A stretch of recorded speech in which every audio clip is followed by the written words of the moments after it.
Hello बच्चों, कैसे हैं आप लोग। आशा करता हूं कि आप लोग अच्छे होंगे। हमने शुरू करा था dynamics Pearson IT foundation class 8 physics से, जिसमें हमने कुछ कुछ बातें कर ली थी।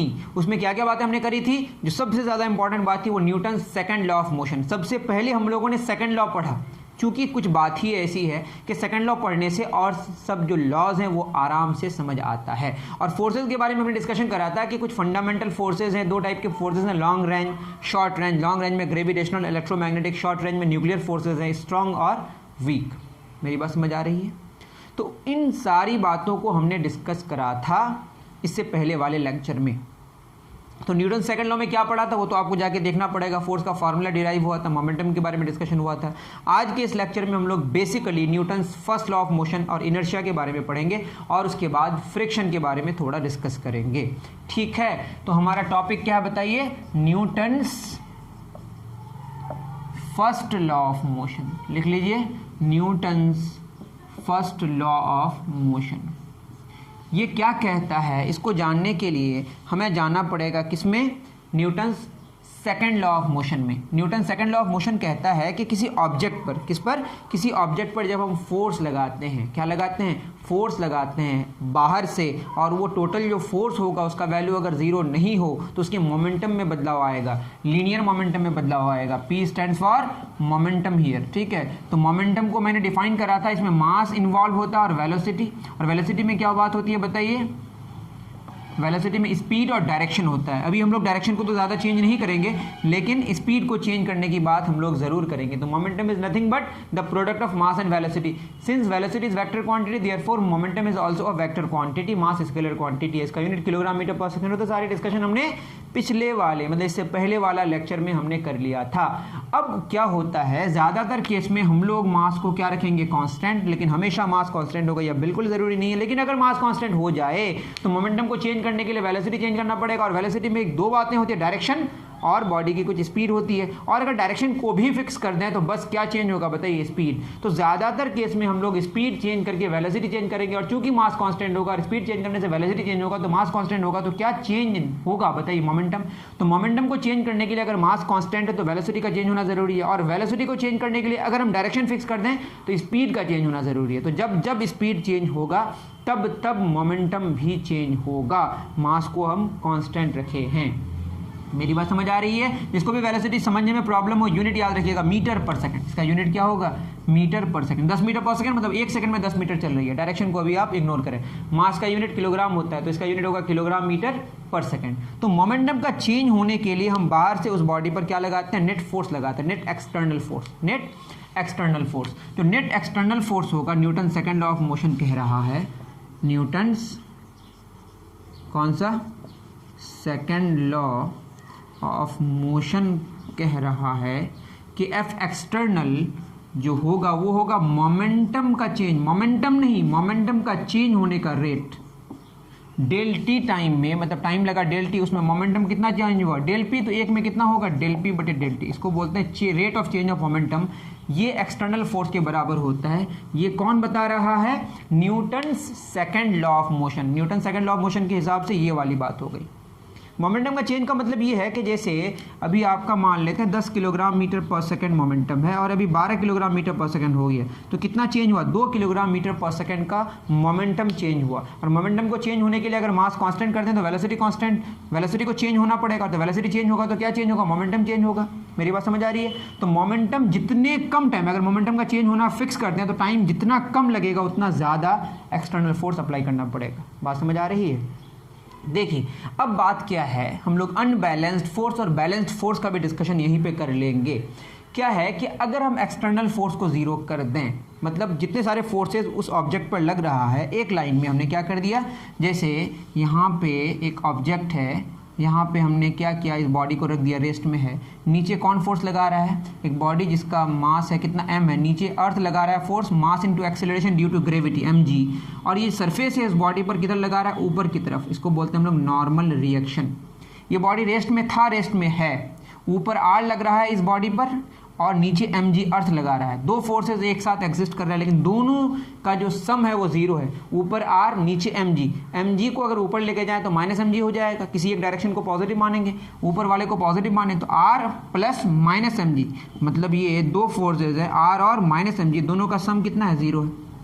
तो ये जो टोटल फोर्स है इस बॉडी पर इस लाइन में क्या हो गया, जीरो। तो क्या होगा उसके बारे में हम डिस्कशन करना चाह रहे हैं। बात समझ आ रही है? किसी एक लाइन में अगर नेट फोर्स का वैल्यू जीरो हो जाए, इतनी बात समझ पा रहे हैं? किसी एक लाइन में अगर नेट एक्सटर्नल फोर्स जीरो हो जाए किसी ऑब्जेक्ट पर, तो क्या होगा, यह इम्प्लाई कर रहा है कि मोमेंट, ये क्या है, net external force del p बटे डेल टी बराबर जीरो, मतलब मोमेंटम का चेंज बटे टाइम का चेंज क्या होगा, जीरो। तो डेल पी मोमेंटम का चेंज कितना हुआ, जीरो। तो क्या बताया ये कि अगर हम एक्सटर्नल फोर्स, जो नेट एक्सटर्नल फोर्स किसी ऑब्जेक्ट पर है किसी लाइन में, अगर उस टोटल को, नेट एक्सटर्नल फोर्स को जीरो कर दें तो मोमेंटम का चेंज जीरो होगा। दैट इज मोमेंटम का चेंज तब तक नहीं होगा जब तक नेट एक्सटर्नल फोर्स क्या होगा, जीरो होगा। ये किसने कहा, ये कहा सेकंड लॉ से ही चीज़ें आई। सेकंड लॉ में मैंने एक स्पेशल केस लिया कि नेट एक्सटर्नल फोर्स अगर जीरो कर देते हैं तो मोमेंटम का चेंज भी क्या होगा, जीरो होगा, मतलब मोमेंटम चेंज नहीं होगा। यह इम्प्लाई कर रहा है कि no change in linear momentum. तो मोमेंटम का चेंज नहीं होगा कब, जब नेट एक्सटर्नल फोर्स जीरो होगा। ठीक है, कोई बात नहीं। जब मोमेंटम चेंज नहीं होगा, क्या मतलब है इसका, मोमेंटम होगा, मोमेंटम का चेंज नहीं होगा। क्या बात है इसका मतलब, इसका मतलब है कि मोमेंटम का चेंज क्या होगा, P2 माइनस P1 या P final minus P initial. Final momentum minus initial momentum, इसका जो डिफरेंस है यही तो चेंज इन मोमेंटम है ना, ये होगा zero. That is P final बराबर P इनिशियल। तो एक्सटर्नल फोर्स अगर ऑब्जेक्ट पर जीरो हो जाए टोटल, तो फाइनल मोमेंटम और इनिशियल मोमेंटम सेम रहेगा, मतलब मोमेंटम में कोई बदलाव नहीं आएगा। मेरी बात समझ आ रही है? अब देखिए मोमेंटम का फॉर्मूला क्या, mass into velocity, mass into velocity final बराबर मास इंटू वेलोसिटी इनिशियल। ठीक है, अब बताइए बात यह है कि मास कांस्टेंट होगा या ज़रूरी नहीं है। मैंने क्या बोला कि ज़्यादातर केस में हम लोग मास को कांस्टेंट लेंगे। अगर मास कांस्टेंट हो जाए, यहाँ पे हमने मास, इफ़ m क्या है, कांस्टेंट है, मास कांस्टेंट हो जाए तो ऐसा लिख सकते हैं, नहीं तो m फाइनल v फाइनल बराबर m इनिशियल v इनिशियल लिखना पड़ता, तो मास मास कैंसिल हो सकता है, तो v फाइनल बराबर v इनिशियल, मतलब वेलोसिटी में बदलाव नहीं आएगा अगर मास कांस्टेंट हो जाए तो। वैसे मेन बात यह हुई कि नेट एक्सटर्नल फोर्स, इस बात को लिख लें आप कॉपी में, यदि किसी ऑब्जेक्ट पर नेट एक्सटर्नल फोर्स किसी लाइन में ज़ीरो हो जाए तो उस लाइन में जो मोमेंटम का चेंज होगा वो ज़ीरो होगा, मतलब मोमेंटम चेंज नहीं होगा, मतलब मोमेंटम फाइनल बराबर मोमेंटम इनिशियल होगा। और अगर मास कांस्टेंट हो जाए तो वेलोसिटी फाइनल बराबर वेलोसिटी इनिशियल होगा, मतलब वेलोसिटी में कोई चेंज नहीं होगा। और जब वेलोसिटी में चेंज नहीं होगा तो एक्सेलरेशन क्या होता है, चेंज इन वेलोसिटी बटे टाइम टेकन। जब वेलोसिटी चेंज ही नहीं होगा तो एक्सेलरेशन जीरो होगा। ये बात आप समझ पा रहे हैं? इस बात को फिर नोट डाउन कर लें अच्छे से। एक्सटर्नल फोर्स अगर जीरो हो जाए किसी ऑब्जेक्ट पर, तो एक लाइन की अगर बात करें तो उसमें जो मोमेंटम का चेंज होगा वो जीरो होगा, मतलब मोमेंटम चेंज नहीं होगा। और अगर स्पेशली मास को हम कांस्टेंट ले लें तो वेलोसिटी में कोई बदलाव नहीं होगा, मतलब एक्सेलरेशन जीरो होगा। क्लियर है? ये जो अगर मास कांस्टेंट रख के जो वेलोसिटी में खुद बदलाव नहीं आने की जो प्रवृत्ति है, या मोमेंटम का जो खुद बदलाव नहीं हो सकता है, मोमेंटम अपने आप तो बदल नहीं सकता है ना, मोमेंटम को बदलने के लिए हमको ये जो ज़ीरो है हमने जो किया इसको ज़ीरो नहीं करना पड़ेगा, मतलब नन ज़ीरो करना पड़ेगा। मोमेंटम में बदलाव नहीं होगा, मोमेंटम होगा। जैसे मैं बोलूँ एक बॉडी है 1 किलोग्राम का और वो 2 मीटर पर सेकंड में किसी डायरेक्शन में चल रहा है, तो इसका मोमेंटम कितना है, 2 गुना 1, 2 किलोग्राम मीटर पर सेकंड। ये तो होगा, बट इसमें बदलाव लाने के लिए 2 किलोग्राम मीटर पर सेकंड से 3 किलोग्राम मीटर पर सेकंड होने के लिए, 3 किलोग्राम मीटर पर सेकंड से 4 किलोग्राम मीटर पर सेकंड होने के लिए हमको नेट एक्सटर्नल फोर्स लगाना पड़ेगा, जीरो नहीं होना पड़ेगा, मतलब नन जीरो होना पड़ेगा। ये होगा मोमेंटम। जैसे यहाँ पे क्या है, इस डायरेक्शन में बॉडी रुका हुआ है तो यहाँ पे हमारा वेलोसिटी जीरो है, मतलब मोमेंटम जीरो है। मोमेंटम का फार्मूला क्या होता है, मास इंटू वेलोसिटी। तो वेलोसिटी जीरो है तो मोमेंटम जीरो था, मोमेंटम जीरो रहेगा तब तक जब तक कि इस डायरेक्शन में नेट फोर्स ज़ीरो ना हो, ज़ीरो नहीं होना पड़ेगा।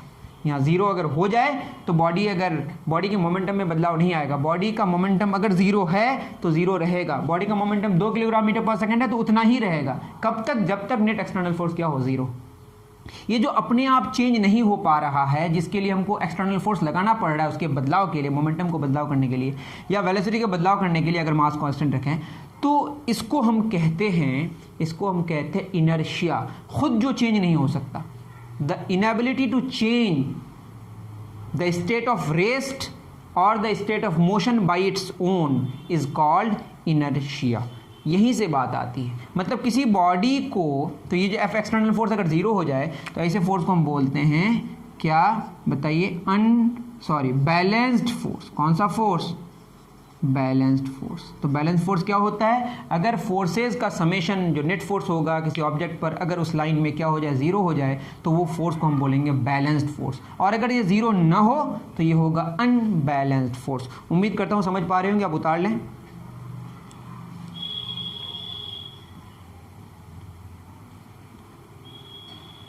चलिए, उतार लिए होंगे।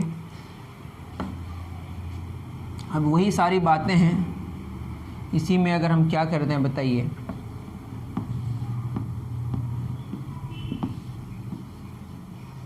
तो ये Newton's first law of motion यही कहता है कि कोई बॉडी का मोमेंटम या वेलोसिटी में जो बदलाव करना है ये अपने आप नहीं हो सकता। इसमें बदलाव लाने के लिए you need to apply net external unbalanced force on an object.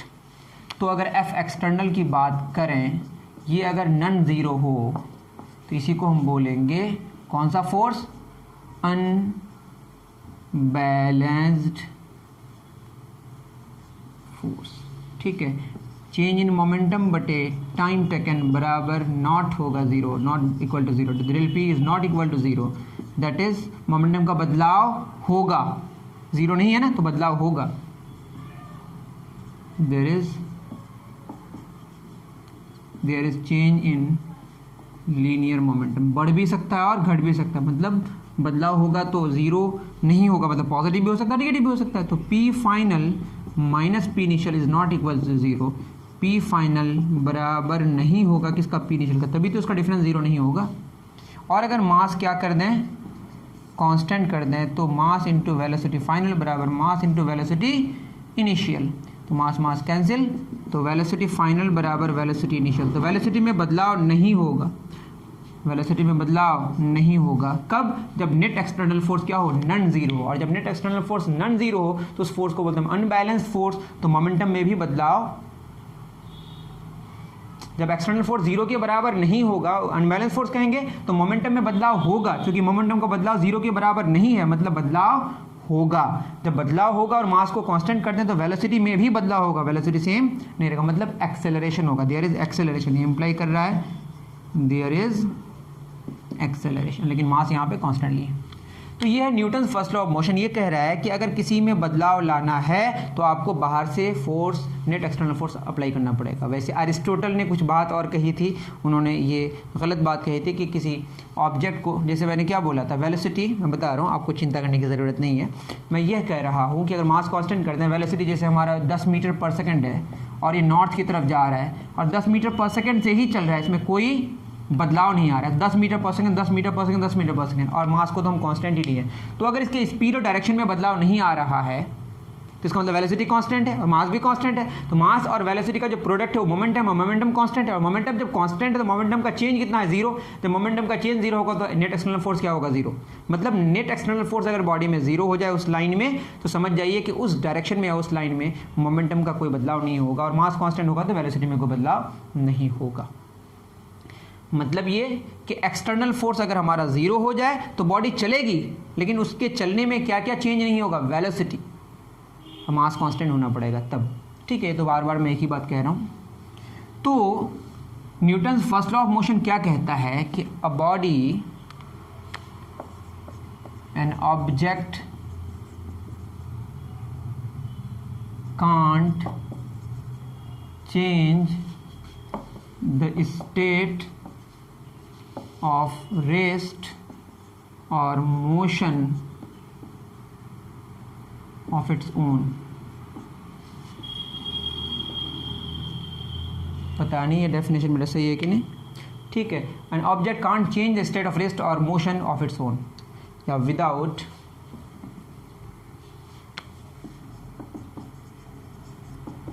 Net external force applied on it.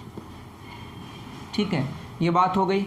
अब ये जो इनएबिलिटी है जिसकी वजह से खुद वो अपने आप के स्टेट में बदलाव नहीं ला पाता है, उसको इनर्शिया कहते हैं। क्या कहते हैं? इनर्शिया। तो नेक्स्ट हमारा जो टर्म होगा वो क्या? Inertia. The inability to change the state of rest और मोशन, ठीक है, बाई इट्स ओन या ऑफ इट्स ओन, पता नहीं इसका डेफिनेट देख लीजिएगा, बाई अब सही है कि नहीं, बाई इट्स ओन, खुद के द्वारा, मतलब खुद अपने आप ये बदलाव नहीं ला सकता। तो खुद जो अपने आप बदलाव नहीं ला सकता उसके अंदर जो एक इनएबिलिटी है, ठीक है, उस इनएबिलिटी का नाम क्या है? इनर्शिया है। और ये जान लें, आप खुद सोचें कि जितना ज़्यादा भारी वस्तु होगा, जितना ज़्यादा भारी ऑब्जेक्ट होगा, उसके बदलाव लाने के लिए, जैसे एक आपके पास साइकिल है, वो रेस्ट से मोशन में आएगा, तो स्टेट में बदलाव आया ना, रेस्ट से मोशन में आया, या मोशन में है तो उसकी स्पीड को बढ़ाना है, तो उसकी स्पीड हम फटाक से बढ़ा सकते हैं। लेकिन ट्रेन की बात करें तो फटाक से तो बढ़ नहीं सकता ना, या ट्रक की बात कर सकते हैं तो उतने ही फोर्स से। तो मान लेते हैं कि कोई साइकिल को धक्का दे रहा है और ट्रक को धक्का दे रहा है, बताइए तो साइकिल की स्पीड बढ़ेगी या ट्रक की स्पीड बढ़ेगी? तो ट्रक की स्पीड नहीं बढ़ेगी लेकिन साइकिल की स्पीड बढ़ जाएगी। मतलब ट्रक की स्पीड में बदलाव लाने के लिए, उसके स्टेट ऑफ मोशन में बदलाव लाने के लिए, इसकी स्पीड को बढ़ाने के लिए, रेस्ट से मोशन में लाने के लिए हमें ज़्यादा फोर्स की ज़रूरत पड़ेगी। मतलब उसका इनर्शिया ज़्यादा है। किसका? ट्रक का इनर्शिया ज़्यादा मास होगा तो ज़्यादा इनर्शिया होगा। तो क्या जाना हम लोगों ने? Mass is the measure of inertia. Mass is the measure, MESURE, of inertia. Inertia कोई फिजिकल क्वांटिटी नहीं है, मास एक फिजिकल क्वांटिटी है, इनर्शिया एक इनएबिलिटी का नाम है। ठीक है, इनर्शिया किसका नाम है? एक इनएबिलिटी का नाम है। मतलब ये कि अगर बॉडी रेस्ट में है तो रेस्ट में ही रहेगा। हमने क्या बोला कि अगर F एक्सटर्नल 0 हो जाए और मास को हमने क्या कर दिया? कांस्टेंट, तो वेलोसिटी फाइनल बराबर क्या रहेगा? Velocity initial. अभी यही ना जाना कि अगर 0 वेलोसिटी है तो 0 ही रहेगा, इनिशियल वेलोसिटी 0 तो फाइनल भी 0 होगा। इनिशियल वैल्यू अगर 5 मीटर पर सेकंड है तो फाइनल भी कितना रहेगा? 5 मीटर पर सेकंड, और डायरेक्शन में भी कोई बदलाव नहीं आएगा। मतलब ये है कि एक्सटर्नल फोर्स अगर 0 हो जाए, टोटल फोर्स उस लाइन में, तो बॉडी की स्पीड जो 5 मीटर पर सेकंड उसमें कोई बदलाव नहीं आएगा, डायरेक्शन में भी कोई बदलाव नहीं आएगा। तो डायरेक्शन में बदलाव नहीं आने के लिए नहीं आने की जो इनएबिलिटी है, नहीं आने की जो एबिलिटी है, या आने की नहीं इनएबिलिटी, समझ रहे ना मेरी बात? नहीं आने की जो एबिलिटी, डायरेक्शन अपने आप तो नहीं बदलेगा, उसके लिए नेट एक्सटर्नल फोर्स को नॉन जीरो करना पड़ेगा। उसको बोलते हैं इनर्शिया ऑफ डायरेक्शन। खुद जो उसकी स्पीड में कोई बदलाव नहीं आ सकता उसको बोलेंगे इनर्शिया ऑफ मोशन, ठीक है। और खुद जो उसके रेस्ट के कंडीशन में बदलाव नहीं आ सकता है उसको बोलते हैं इनर्शिया ऑफ रेस्ट। तो इनर्शिया की कितनी किस्में हो गई? 3। क्या क्या? Inertia of rest, inertia of motion और इनर्शिया ऑफ डायरेक्शन, ठीक है। तो इनर्शिया की कितनी किस्में हो गई बताइए? Inertia of rest, inertia of motion और इनर्शिया ऑफ डायरेक्शन। आप अलग से लिख लें, मैं यहीं पे कर दे रहा हूँ। 3 किस्में हो गई। इनर्शिया ऑफ रेस्ट, डेफिनेशन लिख सकते हैं, the inability to change the state of rest by its own, ठीक है। ऑफ मोशन, मोशन में वैसे स्पीड और डायरेक्शन दोनों आ गया, बट यहाँ स्पीड के बारे में डिस्कशन होता है बस। The inability to change the state of motion, bracket में लिख दिएगा स्पीड।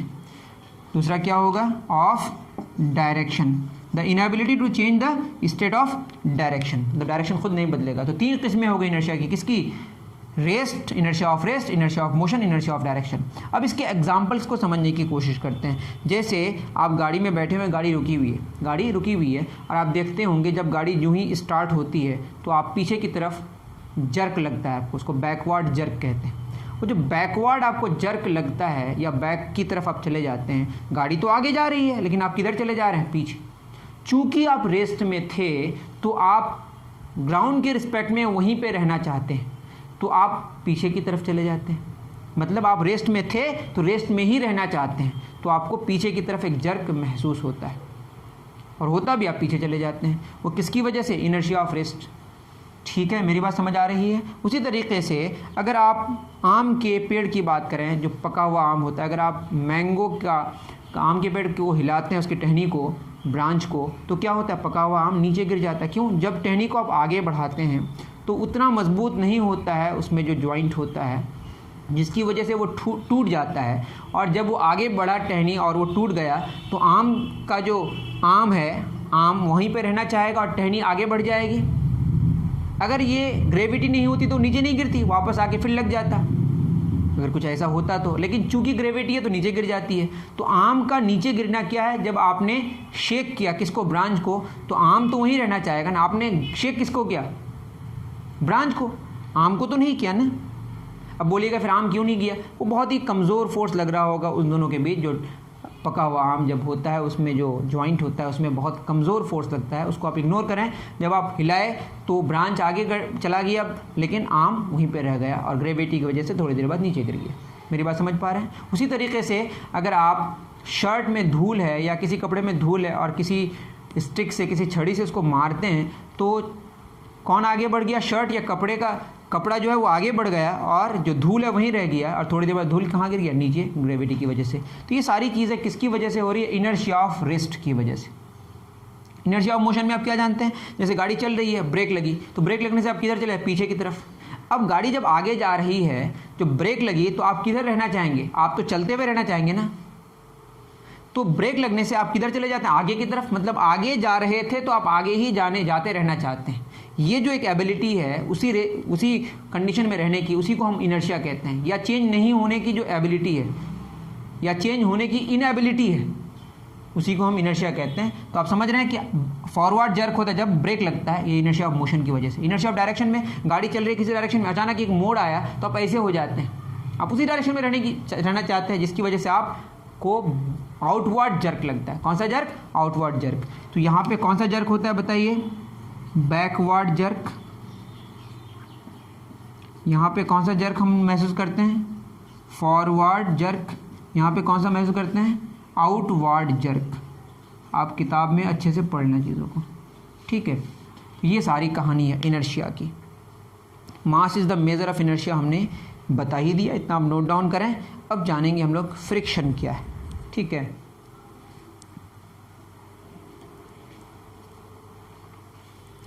आपको तो फ्रिक्शन में बहुत ज़्यादा डिटेल्ड नहीं जानना है, वो क्लास 9th में आप जानेंगे। लेकिन तब भी फ्रिक्शन मैं इतना बता दूंगा जिससे आपको चीज़ें क्लियर हो जाएगी। न्यूटन का लॉज में हमको थर्ड लॉ बचा, थर्ड लॉ के साथ कंजर्वेशन ऑफ मोमेंटम जानेंगे, वो नेक्स्ट लेक्चर में जानने की हम कोशिश करेंगे। अभी जान लेते फ्रिक्शन। और चूँकि हमें चलना है किसके हिसाब से, पियर्सन के हिसाब से, तो मैं टॉपिक उसी तरह से चूज़ किया हूँ। फ्रिक्शन, फ्रिक्शन क्या है, ये भी एक फोर्स है। Friction is nothing but a force, और फोर्स का यूनिट क्या होना चाहिए, न्यूटन। तो फ्रिक्शन एक फोर्स है, इसमें कोई शक नहीं है। Friction is a force. क्या करता है ये, इसको जानने के लिए हम लोग बस आराम से चीज़ों को जानेंगे, चिंता करने की कोई आवश्यकता नहीं है। ये फ्रिक्शन है हमारा, क्या है, ये तभी होगा, ये कॉन्टैक्ट फोर्स है। कैसा फोर्स है, ये तभी एक्टिवेट होता है जब दो बॉडीज़ आपस में कांटेक्ट में आते हैं, दो सरफेसेस आपस में क्या आता है, कांटेक्ट में आता है। एक बॉडी है जिसका मास क्या है, m। अर्थ इसको फोर्स किधर लगाती है, नीचे की तरफ, इसका कुछ वेट होगा, mass into acceleration due to gravity, mg। ठीक है, अर्थ खींचेगा तो उसका कुछ एक्सेलरेशन होगा ना, उसको बोलते हैं एक्सेलरेशन ड्यू टू ग्रेविटी। और ये जो सरफेस है ऊपर की तरफ फोर्स लगा रहा है, इसको बोलते हैं नॉर्मल रिएक्शन, r। इसको क्या बोलते हैं, नॉर्मल रिएक्शन। अभी हम हॉरिजॉन्टल प्लेटफॉर्म में हैं, वैसे हम ऐसे में भी हो सकते हैं, इनको अभी इग्नोर करते हैं। अभी सिंपल वाली बात करेंगे। अब जितना ज़्यादा भारी होगा, उतना ज़्यादा वेट होगा, उतना ज़्यादा नॉर्मल रिएक्शन होगा। इस डायरेक्शन में कोई भी नेट फोर्स नहीं है, नेट फोर्स 0 है। इसका मतलब जितना ऊपर फोर्स है उतना नीचे फोर्स है। यहाँ तो इतनी बात समझ आ गई कि वर्टिकल डायरेक्शन में नेट फोर्स 0 है, वर्टिकल डायरेक्शन में नेट फोर्स 0 है, ठीक। अब हॉरिजॉन्टल डायरेक्शन में कोई फोर्स हम अप्लाई कर रहे हैं क्या, अभी हम इस डायरेक्शन में कोई फोर्स नहीं लगा रहे हैं। मतलब ये जो है इसको हम बोलते हैं, इसको मान लिए F है ना, आउट। क्या नाम इसका दें, क्या नाम दें बताइए, FA नाम दे देते हैं, ठीक है। ये जो बाहर से हम फोर्स लगा रहे हैं इसका नाम हमने क्या दे दिया, FA। FA हम कितना लगाए, FA हम कितना लगाए, F बाहर से FB नाम दे रहे हैं, ठीक है। FB जो है वो हमने नहीं लगाया तो कितना होगा, 0। अगर हम इस डायरेक्शन में फोर्स नहीं लगा रहे हैं और ये रेस्ट में था और रेस्ट में है, ये सब आप चीज़ों को लिख सकते हैं, ठीक है, आप जैसे चाहें, तो इस डायरेक्शन में भी कितना फोर्स लग रहा होगा, ज़ीरो, तभी तो रेस्ट में था, रेस्ट में है। जिस लाइन में नेट फोर्स ज़ीरो होगा उस लाइन में कंडीशन ऑफ रेस्ट या कंडीशन ऑफ मोशन में कोई बदलाव नहीं आएगा। तो रेस्ट में था तो रेस्ट में ही रहेगा इस डायरेक्शन में। कब? जब इधर हमने फोर्स लगाया ज़ीरो तो इधर भी क्या होगा, ज़ीरो, तभी तो ये रेस्ट में था, रेस्ट में है। इधर भी कितना फोर्स लग रहा है, ज़ीरो। ये एक केस हो गया, एक केस हो गया, एफ भी ज़ीरो होगा।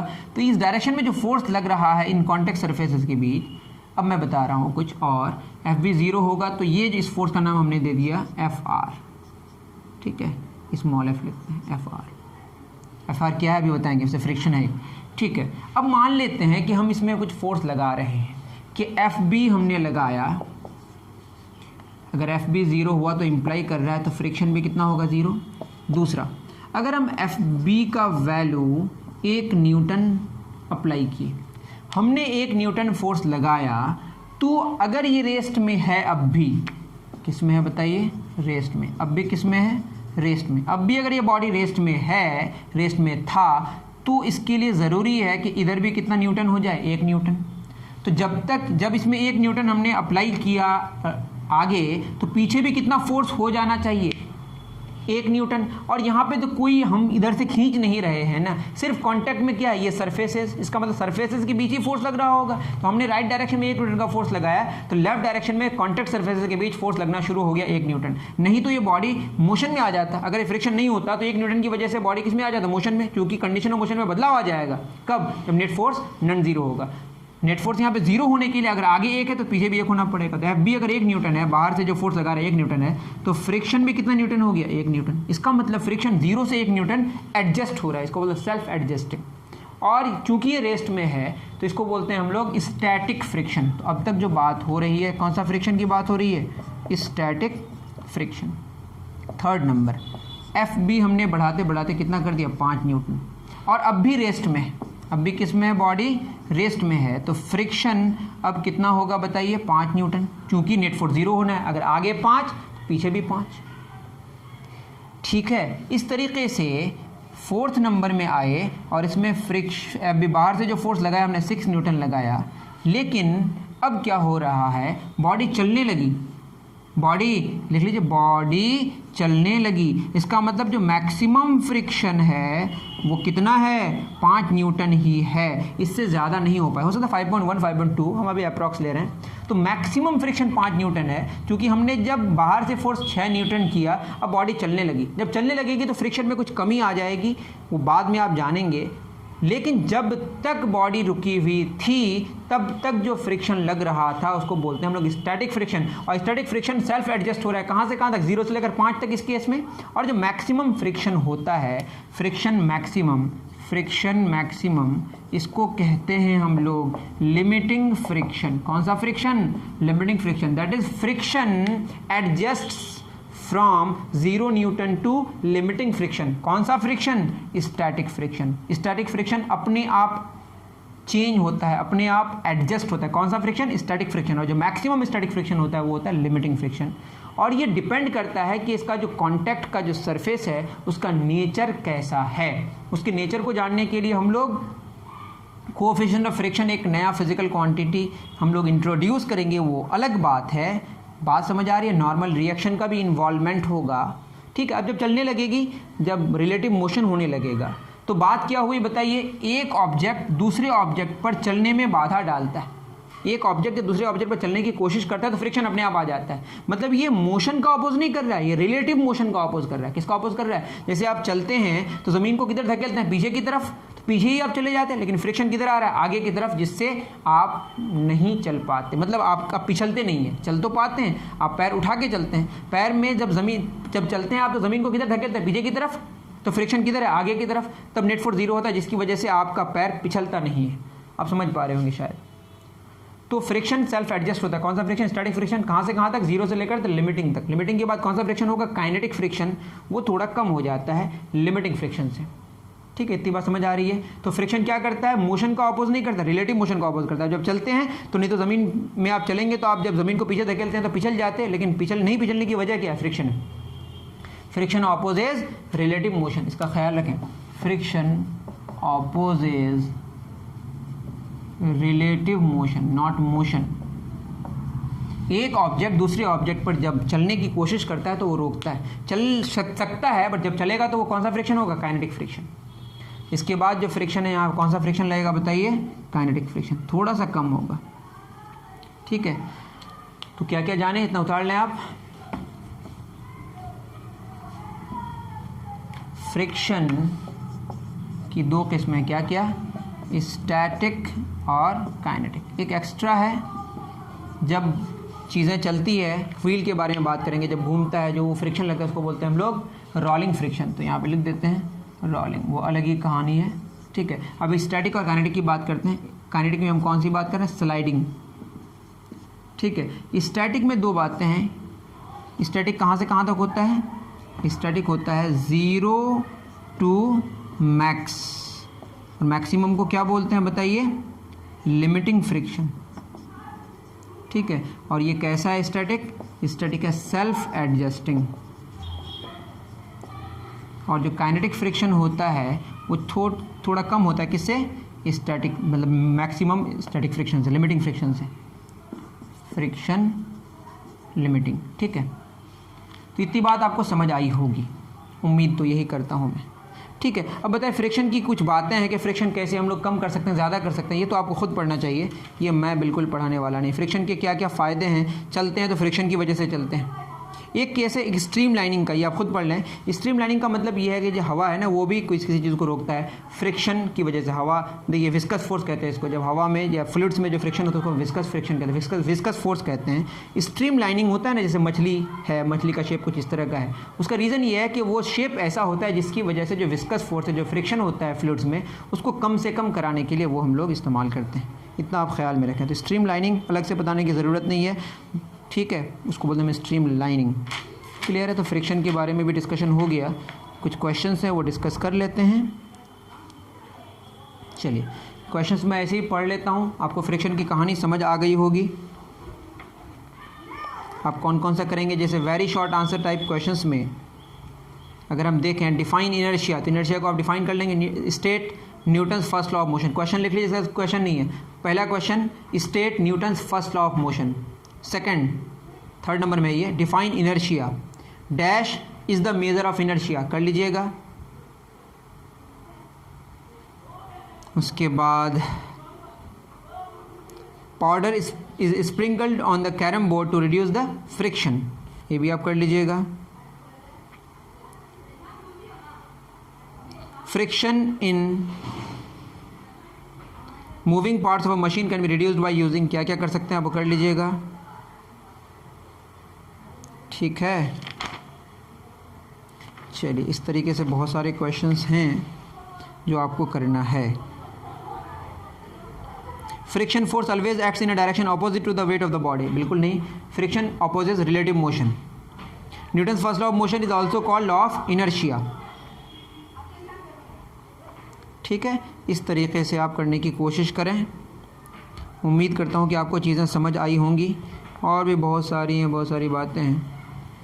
When a fast moving vehicle is stopped suddenly, the person sitting in it tends to fall forward. ये लेवल का क्वेश्चन है। This is due to inertia of motion. Forward मैंने बताया ना, फॉरवर्ड किसकी वजह से होता है? इनर्शिया ऑफ मोशन की वजह से। When a stationary vehicle suddenly starts, कोई रुकी हुई चीज़ अचानक स्टार्ट हो, the person in it tend to fall backward. Backward हो जाता है किसकी वजह से? इनर्शिया ऑफ रेस्ट की वजह से। ये भी बात आपको समझ आ गई होगी। फ्रिक्शन के बारे में कुछ क्वेश्चन है, आप खुद कर लीजिएगा।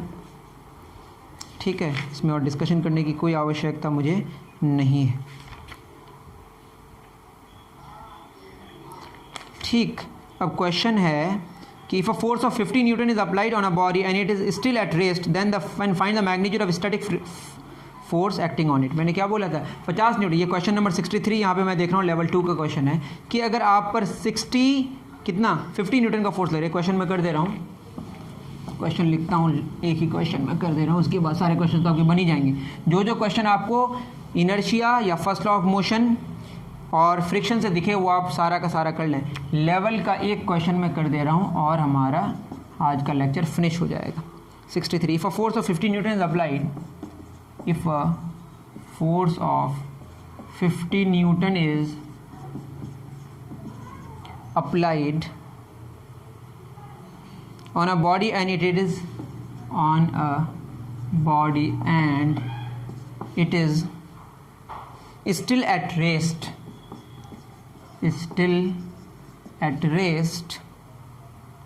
then find the magnitude of static friction. Then find the magnitude of static friction acting on it. अभी हमने समझा है, एक अच्छा क्वेश्चन है और लेवल का क्वेश्चन दिया है यहाँ पे। अब बताइए, मैंने तो बात से समझा ही दी, आपको समझ आ गया होगा। मैंने 50 न्यूटन का फोर्स लगाया हॉरिजॉन्टल प्लेटफॉर्म में, ये आपको बाय डिफ़ॉल्ट मानना है, और बॉडी रेस्ट में था, रेस्ट में है, तो इसके लिए ज़रूरी है नेट फोर्स क्या हो, 0 इस लाइन में। इधर भी कितना लग रहा होगा 50 न्यूटन। तो नेट फोर्स अगर हमारा 50 न्यूटन हुआ, सॉरी अब 50 न्यूटन हम फोर्स लगा रहे हैं, अब बॉडी अब भी रेस्ट में है, इसका मतलब बॉडी अपने कंडीशन ऑफ रेस्ट में बदलाव नहीं ला रहा है, मतलब नेट फोर्स को 0 होना पड़ेगा। तो 50 न्यूटन अगर हमने लगाया तो फ्रिक्शन को भी कितना होना पड़ेगा, 50 न्यूटन सेल्फ एडजस्टिंग फोर्स है ये। इसका मतलब मैग्नीट्यूड ऑफ स्टैटिक फ्रिक्शन कितना होगा, 50 न्यूटन। मैं अगर फोर्स नहीं लगाता तो फ्रिक्शन भी कितना लगता, ठीक है, वो 0 ही न्यूटन लगता। मैं अगर फोर्स नहीं लगाता तो फ्रिक्शन भी नहीं लगता। मैं फोर्स लगा रहा हूँ, बॉडी रेस्ट में है, तो जितना हम लगाएंगे उतना फ्रिक्शन अपने आप एक्टिवेट हो जाएगा। इतनी बात आपको समझ आई होगी, ठीक है। तो नेक्स्ट हम लोग जानने की कोशिश करेंगे Newton third law of motion, या देखेंगे कौन सा टॉपिक शुरू करना बेटर होगा। आप भी सजेस्ट कर सकते हैं कि क्या पढ़ाएं, कौन सा चैप्टर पढ़ाएं, क्या करें, फीडबैक दें, कैसा समझ आ रहा है, नहीं आ रहा है, जो भी आपको लगता है वो आप ज़रूर लिखें कमेंट सेक्शन में, मुझे खुशी होगी। और जो ग्रुप में जुड़े हैं वो सारी चीज़ें सबमिट करें, नोट्स को सबमिट करें, पूछते रहें और पढ़ाई करते रहें, ठीक है। मिलते हैं नेक्स्ट वीडियो में। थैंक यू वेरी मच मेरे प्यारे बच्चों।